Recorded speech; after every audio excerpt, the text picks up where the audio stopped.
Greatness extracts or subtracts something from a person's life. You have to be willing to pay. You have to be willing to trade something for it. That's the dark message of the movie. Whiplash looks like a movie that's about greatness, but it actually might be a movie about what greatness costs you.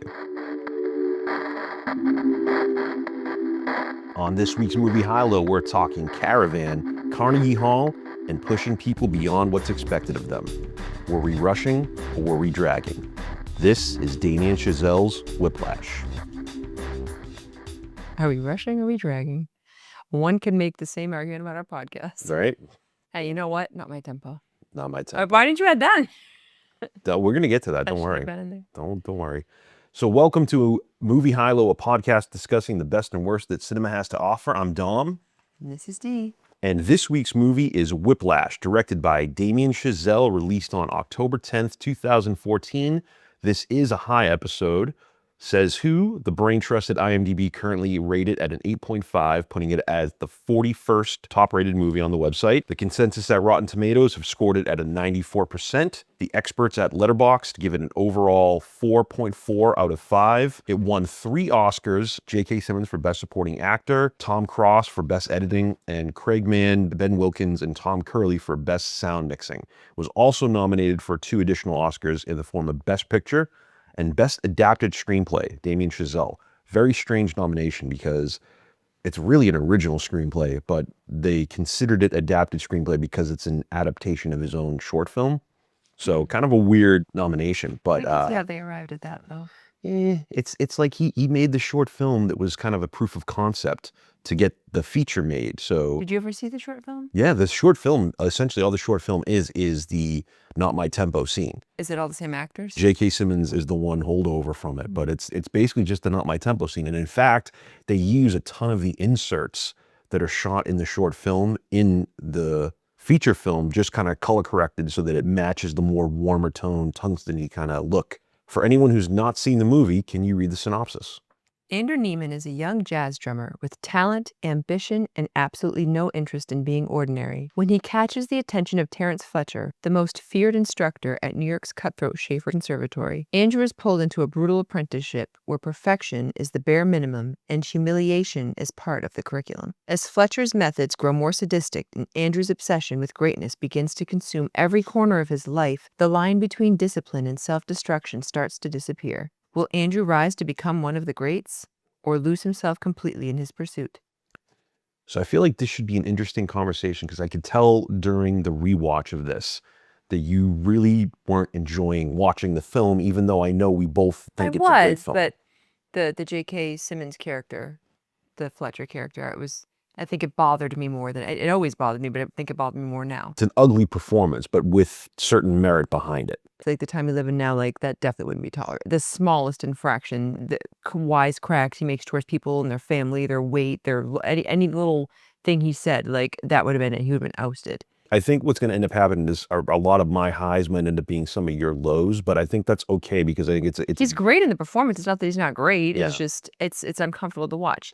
And I come from a musical background. I went to a famous music school, and I also did my share of music instruction. And I work with young kids, and I feel like it's even more disheartening at the age and the point I am in my life to see something like that, because I believe my beliefs teaching music are the opposite of what it's not about greatness. It's never been for me about competitiveness. It's about the love of it, doing it from the heart, doing it because you love it, doing it to reach people, connect with people, help people. That's why you should do anything with music, as far as I'm concerned. Well, so for me, it's painful to watch him knock and tear down and shatter confidences of young people who are actually incredibly gifted, should be lifted up.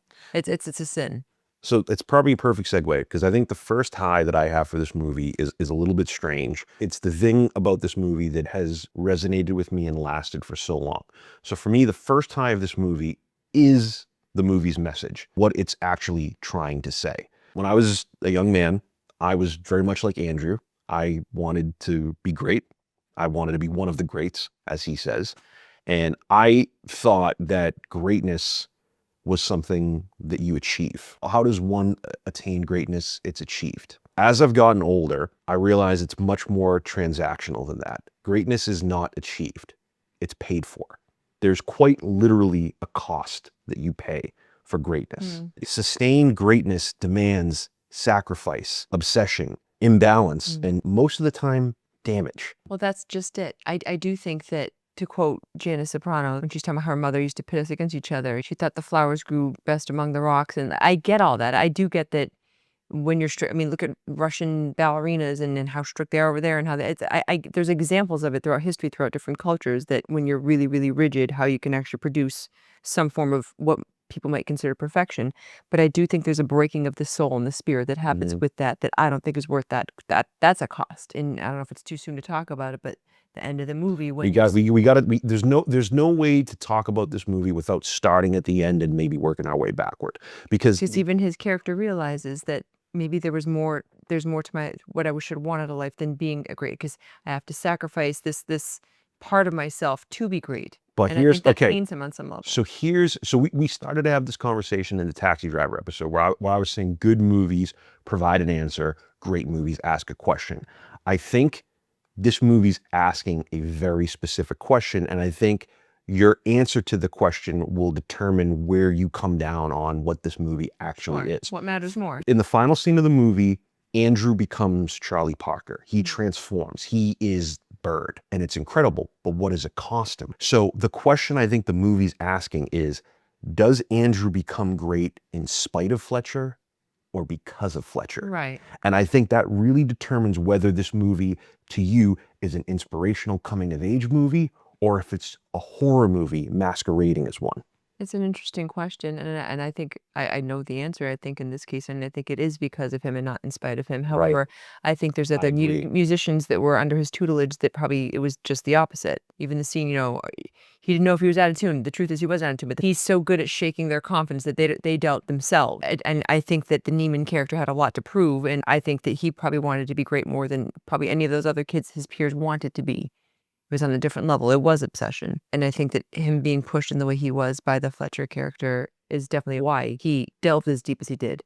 Literally, that car crash scene, I love that as soon as the crash happens, the first thing he looks at is, what time is it? Well, Like, his first impulse is, I concern gotta isn't, get am I okay? to the gig. Did I lose a limb? No, what time is it? I could still make it. Like, that scene is, it's like, it's funny, but it's tragic too. It's like, wow, man, you don't even care about yourself, your physical health, your well-being, this guy even that you crashed at the truck. And anyway, just, I got to get to this gig. Like, wow. This movie to me is so much darker than what it appears to be. And the scene that really locks it in for me is the phone call that he makes to Nicole in the last act of the movie, right before he does the gig at Carnegie Hall. That, in my opinion, proves my point, because that would probably be the easiest scene in the movie to cut. It's not there for plot.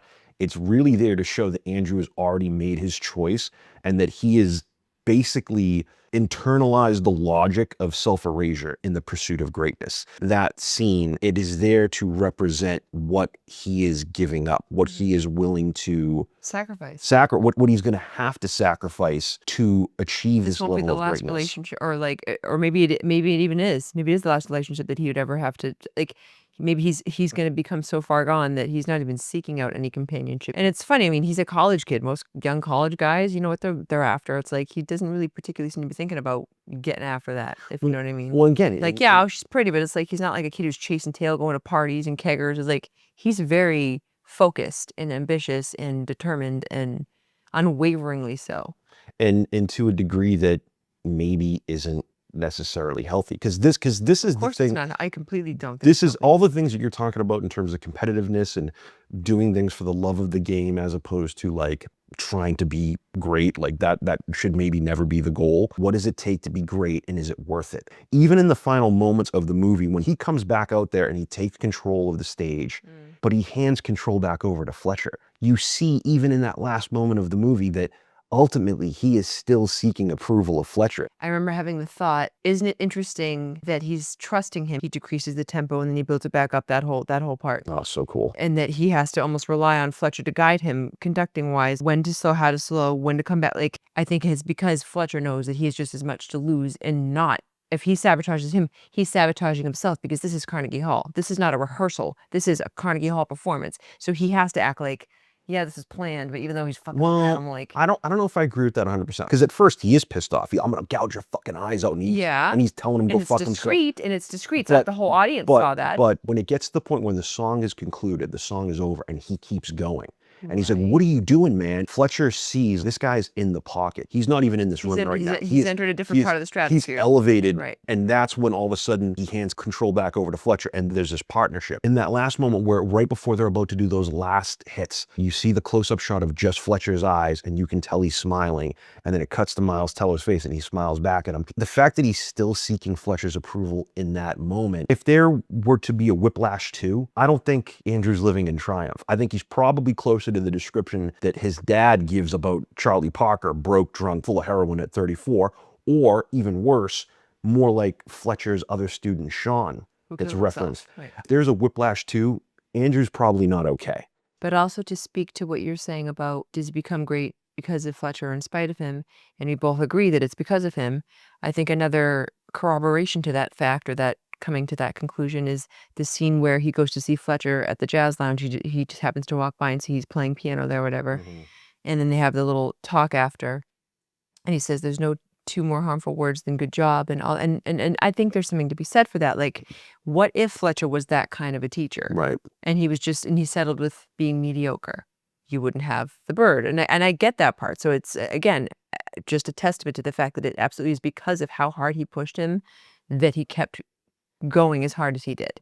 Depending on what you look at your definition of success to be. Right. There's plenty of people who don't look at the definition of success as being the most amazing jazz musician and being remembered for the ages. That's great. But exactly, there's a cost to that. Some people look at the definition of success as having love.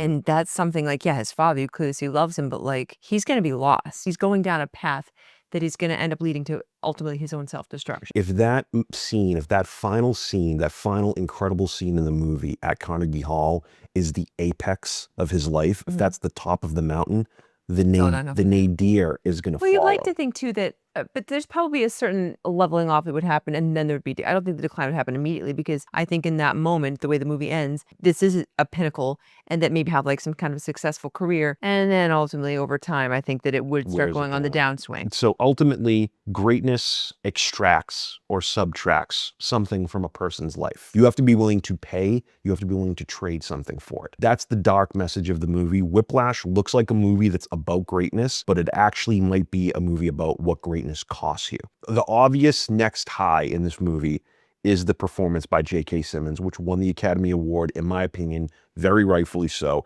It's an incredible performance. There's been a lot of criticism leveled against it, even at that time, but especially since the movie came out, that he kind of screamed his way to an Oscar. And I find that to be kind of a fundamental misread on the character, because the movie has to frame him almost as a horror movie villain, right? He's the Freddy Krueger of music conservatory films. He's a constant fixture at Schaefer. He's haunting the halls. You see those shots of kids and their other teachers, and they're seeing him out in the hallways. They're playing, and he walks away, and Connolly's like, guess not today. He has this larger than life presence. Yes. Andrew especially, but even the other students that you see early in the movie, they seem like desperate to get into his orbit. And then once they do, they're terrified of him.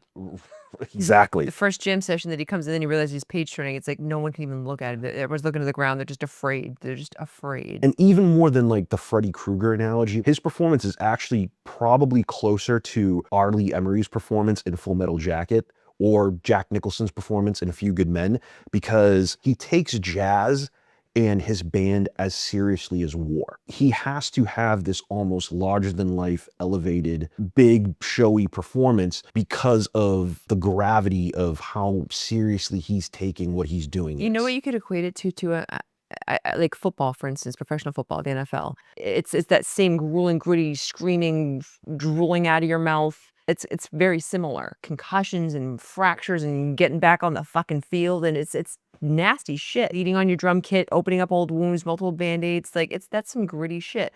But it's almost weirdly, it's almost more nefarious than that because of the way that he pits them against each other internally. When you see kind of the triangle of, you know, who knows what these coaches say in the NFL? I bet some of them do this shit. I bet they do. Sure, but this idea that they're still on the same team as a football team, it's like you've literally got the Carl character who's the original drummer, who as soon as they bring Neiman in, You know, Carl's immediate posture is to be like, make sure you turn my pages, tune that to be flat. His attitude is immediately to assert dominance.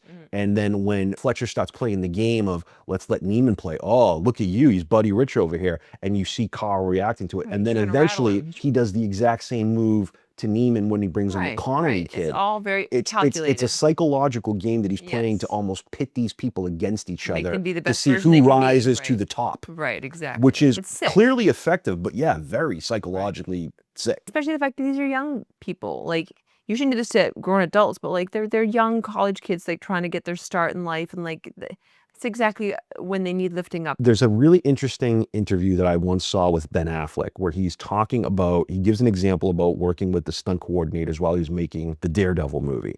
And he's talking about the encouragement versus shame technique, where he's basically saying, like, in our Western culture, we're very much used to the encouragement technique. You're doing great, keep at it. He's like, when we're working with these stunt coordinators who are from a more Eastern culture, they utilize the shame technique, where they shame you into doing your best work. And that's the same MO that Fletcher has. There are some more quiet scenes with him in the movie. The scene that you mentioned when he sees Neiman and they have that conversation at the jazz bar after he's been, you know, expelled from the school or after he's lost his job. And I don't think he was expelled, but he lost his position in that band. But he's basically explaining in a way that's not expository, in a way that actually makes sense for the character in that scene, to be able to explain to him, like, people didn't understand what I was trying to do there. Any asshole can wave their arms and conduct. I was there to push people beyond what was expected of them. Because his attitude is that greatness is not done through encouragement. Greatness is forged out of fire. I have to burn you to the ground and you have to rise up out of the ash. Miles Teller's character in that moment challenges him and says, well, what if you discourage the next Charlie Parker from being the next Charlie Parker? And he says, but the next Charlie Parker would never be discouraged. That's the point. And you see Miles Teller agree with him in that moment, which again speaks to how he has kind of drank the Kool-Aid on this. He has kind of bought in on the idea of whatever psychological abuse I have to go through, it'll be worth it in the end because I have become the next Charlie Parker, the next Bird. There's two other more quiet scenes in the movie that I think he's great in. When he does reveal what happened to his former student, Sean, he gets emotional in front of his class and then ultimately punishes them for it. Takes it out. That's when he puts, you know, Carl and Andrew and Connolly all through the ringer. And then there's another great scene, and this is more of a sad, kind of terrifying scene, but where you see him in the hallway talking to what is clearly a former student of his who has his little girl with him.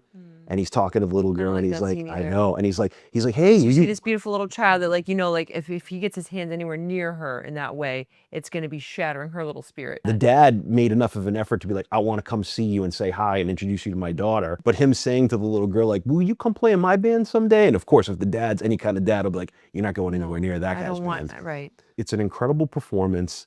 I think J.K. Simmons absolutely deserved the Oscar for it. There are things about the performance that are funny in an uncomfortable way. And I am not going to have my reputation in that department tarnished by a bunch of fucking limp dick, sour note, flattered on their girlfriend's flexible tempo dipshits. Got it? That entire Not My Tempo scene is to a degree hilarious because of how insane the insulting parts of the scene are. There's no fucking Mars bar down there. Like, and it's awful. It's awful what he's doing to that kid. It's terrible behavior, but you almost can't help but laugh because you almost can't believe what you're seeing a teacher do. And when you're somebody who's sharp-tongued and is quick-witted, you appreciate somebody else who has that, even though it's coming from a place of sadism. Yeah, absolutely. And masochism. Another high, obviously, and I think it's important to point out, just is the Miles Teller performance, because I think his performance is probably really easy to get lost in the very big, showy shadow of the J.K. Simmons performance, but he really kind of has to anchor the entire movie. Like, it's on his shoulders to really kind of ground the movie. He has to immediately start out with this sort of wide-eyed, open-faced optimism. And what's sad about that is the more and more time he spends with Fletcher, the more and more you start to see him take on Fletcher's traits. That's a common thing that you see with people that are bullied,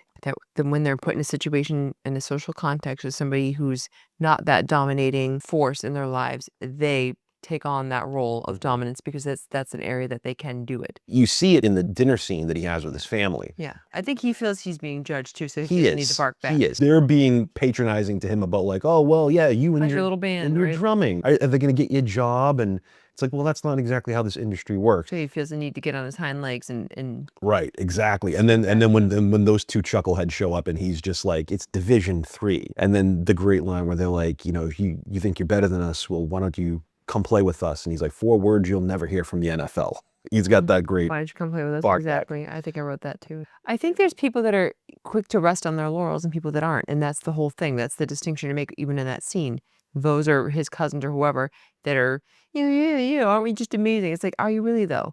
There's people that are more than happy to give themselves accolades and attaboys for bare minimum shit, for mediocrity. Yeah. And then there's people who demand more. It's never good enough. You know what I mean? And that's him. But it also, he really establishes his values in that scene where he starts, you know, Joe Jones threw a symbol at Charlie Parker's head and that's when he became the bird. His dad is kind of playing devil's advocate and saying, yeah, well, I don't know that that's my idea of success, is that, you know, being 34 years old and dead and drunk and full of heroin. He's like, well, I would rather be dead at 34 and people at a dinner table I never met are talking about me than 90 years old and no one knows who I am. Right. And he's very clearly establishing what his moral compass is going to be and what his goals really are. What his priorities And are. what's great is after like you said, he gets up on his hind legs and kind of kicks back at his cousins or whatever they are there. I think his dad gives him a really good gut check where he says the line like, Lincoln Center call you yet? And it immediately shuts him up, which is a good transition. I think one of the things that I love the most about this movie is the relationship between Miles Teller and Paul Reiser, the father character in the movie. When they go to the movie theater together and he buys the popcorn, he pours the Raisinets. Oh, I don't want those. And he's like, oh, why didn't you tell me? He's like, I'll just eat around them. And he's like, I don't understand you.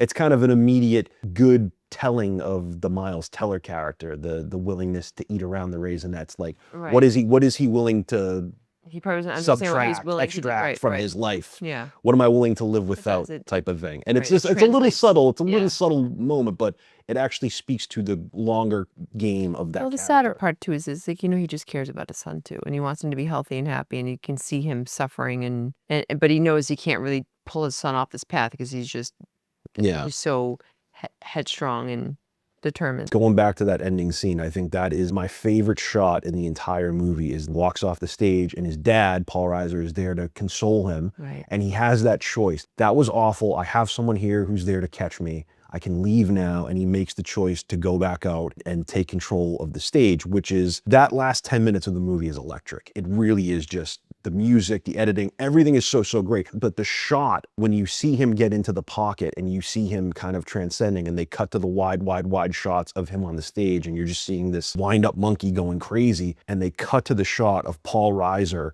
off the stage looking at him through the cracked door. The hair on my neck stands up.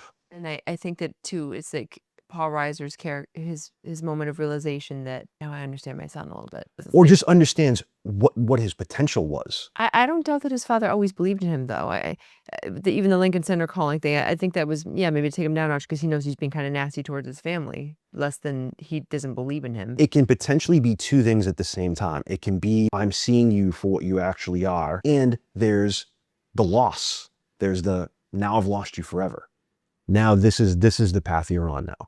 It's also, that scene is a testament to the importance of having love, unconditional love in your life and support, and that it's probably safe to say for the Neiman character that up until that point, the only person he really had in his corner, I mean, he could have had a girl that was in his corner, but he chose to basically push her away from jump. The only person he really had was his father. And that people like Fletcher probably aim in some way, whether intentional, deliberate or not, to separate his proteges or whatever from all that would comfort them so that they're only reliant on what his opinion is, so that when he knocks them down, they can't get back up. But because of his father's unconditional love, he was able to get back up. The scene where he asks Nicole out, so he gets invited to go and practice with Fletcher's band. Get a surge of confidence. They've already established a couple of shots of him kind of checking out this girl who works at the concession stand.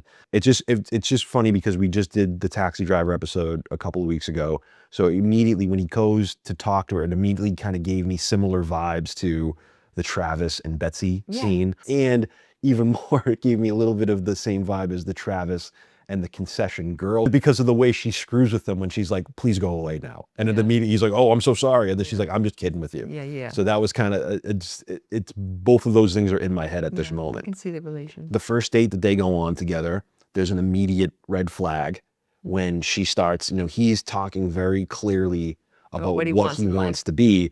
And she seems like she's still kind of discovering that. Yeah. And you can kind of immediately tell that that's a red flag for him, and she's immediately defensive about it but too. The truth is, if that relationship is going to work, you can't be too alike for a relationship to work. You can't. You have to be puzzle pieces. You have to be different so that you attract. If she was focused and determined and hardworking and vigilant, just like he was, and obsessed and all that, they wouldn't have worked out because they'd both be in it for themselves. Yeah.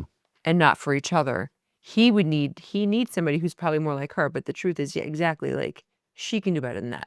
Right. She'd be all about lifting him up and sacrificing for him so he can have all the things he needs and do the things he wants and come to all your shows, and my needs and wants matter less because you need to thrive. In every relationship, there's a gardener and there's a flower. There's the one that nurtures and there's the one that thrives and grows.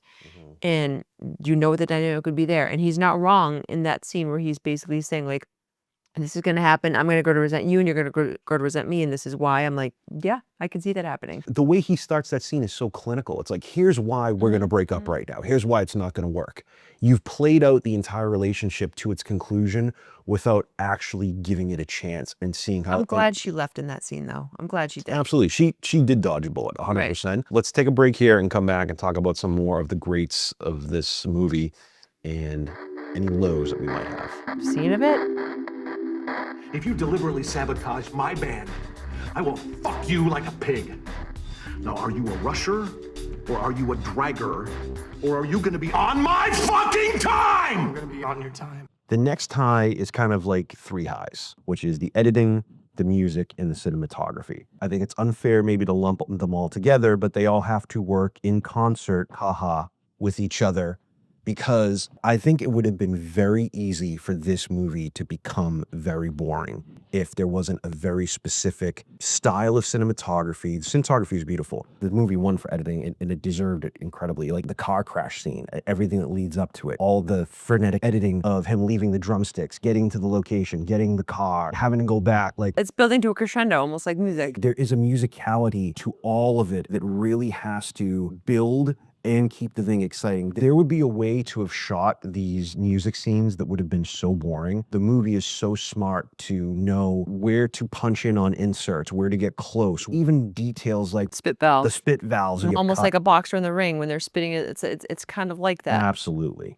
If you knew nothing about music, if you cared not a thing for jazz, you can watch this movie. It's accessible to you because of how it's shot, because of how it's edited. Another similar example I would give is the movie Rounders. You could approach a movie like Rounders without any level of knowledge for the game of poker. The movie explains all of the information that you need to have about it to be able to enjoy it.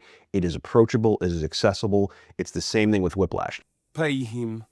Pay that man his money. Another high is Damien Chazelle's direction and his script. This is as powerful a debut film as any I've seen. I agree. Because this guy is coming out swinging as hard as he can. This is one of those movies that feels, when you're watching it as the audience, it feels like it's very personal to the filmmaker. It feels like this is a story that he had to tell and that maybe only he could tell. The fact that it was a short film, that he figured out a way to extrapolate, expand it in a way that did not feel like, okay, well, how do I take this awesome 5-minute scene and drone it out for an hour and a half?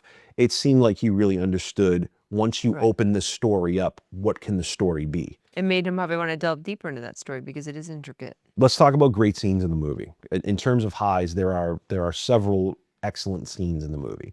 And I think we've walked around this one a little bit, we've referenced it, but the Not My Tempo scene, probably the first great scene that this movie has. I feel like when we were rewatching it this time, you were just actively getting angry watching that scene. It can't be overstated how important a drum is, the drummer to any genre. I mean, like, that's the backbone of the band. Spinal cord, absolutely. And so in that scene where it's like, not my tempo, are you rushing? Like, even me, when I've played and sung, I'm like, and then you hear one version of a song, of the same song here, and then you do it again there. oh my gosh, why is that version so much? And you don't, in the moment, you don't notice it, but you're like, this is so much faster, this is so much slower, or the variety of the different ways that you can play, it's crazy. This is the scene that really solidifies the drill sergeant nature of what the Fletcher character is. There's that one moment where he goes, milk the cunt, and you see all of them trying to get in tune as fast as they can before he walks in the room. And then as soon as he walks in the room, it's like you noticed, everyone puts their eyes down, nobody makes direct eye contact with him. They're all afraid of him. And immediately when he senses there's an out of tune player, it becomes this like, I'm going to now Like weed out the ones that weed out who, Bones. No, okay, yep, they're here. And it's like, you have the chance to identify yourself. You're not going to identify, now I'm going to find you. And of course, it ends up being the Mets kid that But it even wasn't. And it wasn't. He makes an example of him. But the fact that he didn't know was worse. There is that level of, I'm going to make. But he doesn't realize he's shaking. shaking their confidence. Like that kid could know that he wasn't, Well, flat. that kid breaks but my heart so much because it's like he could have been flat or he's sharp. I don't know, literally but- shivering. He can't look at him. He's literally shaking. He's so intimidated by him. Fletcher's being so Right. insulting. He's to shaking him. his confidence to the core. So it's like, of course, he might just answer whatever he thinks he's supposed to say. But he's doing all of it is so performative in a way that he's doing it for the band, but he's doing it for Andrew. He's kind of showing him like, He's trying to set a precedent. I want you to see what His you've first day in walked prison, he's into. going to beat the shit out of somebody. So everybody sees, I hey, you need don't you. fuck with me. We're not starting until 9 a.m. and I told you we're starting at 6 a.m. because I wanted to make you get here 3 hours early and see if you stayed. Like, it's all a big giant test that he's doing. And then the head game that he plays with them is after he does that and he shows how scary he can be, to pull Neiman aside and start talking to him and saying like, you're here for a reason, man, and start building him up and building his confidence up. When he makes him take the kit over from Carl and he's playing and he's going, just do it halftime. Don't worry about the hits. So, oh yeah, do some fills. Oh, look, we got Buddy Rich here.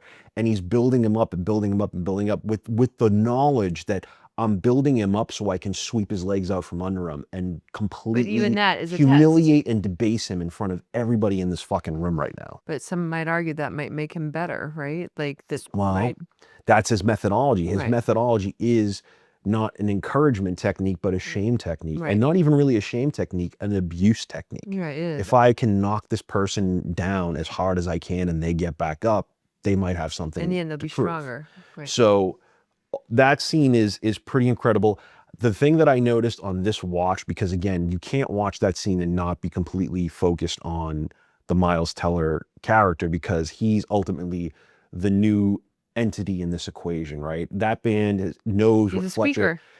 That band knows what Fletcher is and knows what's about to happen. He's the guy who's coming in as the untested element. We're seeing that entire scene play out through his Well, eyes. he also thinks he's going in there to play, and then he's like, "Oh, you're just page turning. There's a slice of pie for you." Right. But the thing that makes that scene so funny that I noticed on this watch, I would highly recommend if anyone's seen this movie a couple of times, has enjoyed it, watch that entire scene and don't look at Miles Teller. Just watch Carl, who's the core drummer who gets, who Tanner. Yeah. So when Andrew is playing the drums, if you just watch Carl's reaction, it becomes the funniest scene in the entire movie because he is so aggravated and patronizing and everything that Andrew is doing is pissing him off. And if you just watch the scene on his face, it really becomes one of the funniest scenes in the movie. The missing chart. So the first competition, he sees the old student, he comes into the room, he immediately starts being an asshole. And one of the things he does is he picks up a chart and he says, if I find another one of these fucking lying around, because apparently people are just leaving the charts around. Miles Teller is being asked to carry Carl's chart for him. And he goes and he gets a soda and then he like leaves it on a chair. And when he comes back, it's gone. And then the guy, Carl, which they've established, this guy is a very talented drummer, but has to sight read, like cannot perform without being able to look at the music. That's his one Achilles heel, essentially. So when the chart isn't there, he's freaking out.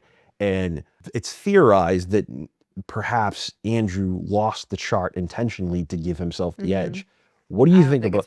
I think that it was a test, another one of Fletcher's tests, and that he somehow got it. I think Fletcher. We don't see it in the scene, but maybe that chart was laying around, and Fletcher saw it and took it, knowing that all right, I just warned me these. ask you I this. just warned these guys I not know. to fucking leave these Right, lying that's why I around. think it's that. I don't think it's that, I don't think it was a Well, deliberate. the rest of the crew, because as soon as he walks into the You're not touching my don't thing. touch my fucking shot. I don't think that it was a deliberate sabotage on the Neiman character's part. I think it was a test on the Fletcher character's part. But also, when you perform, no matter what you do, you play, you sing, whatever you do, it should be memorized. When you're performing, when you're giving you should not be looking at a fucking phone or staring at sheet music. You should be looking at the audience. You should be performing. You should be, right? So to me, it had less to do with, oh, everyone's leaving their music around. It's annoying to Fletcher. I think it had more to do, we're at this big thing and you need to fucking look at sheet music. I think two things are happening at the same time. I think that why is Fletcher looking potentially for a new drummer, an alternate, and to begin with? Probably because he's got this talented drummer who has this affect, who has this thing is like, I can play great, but I need the charts.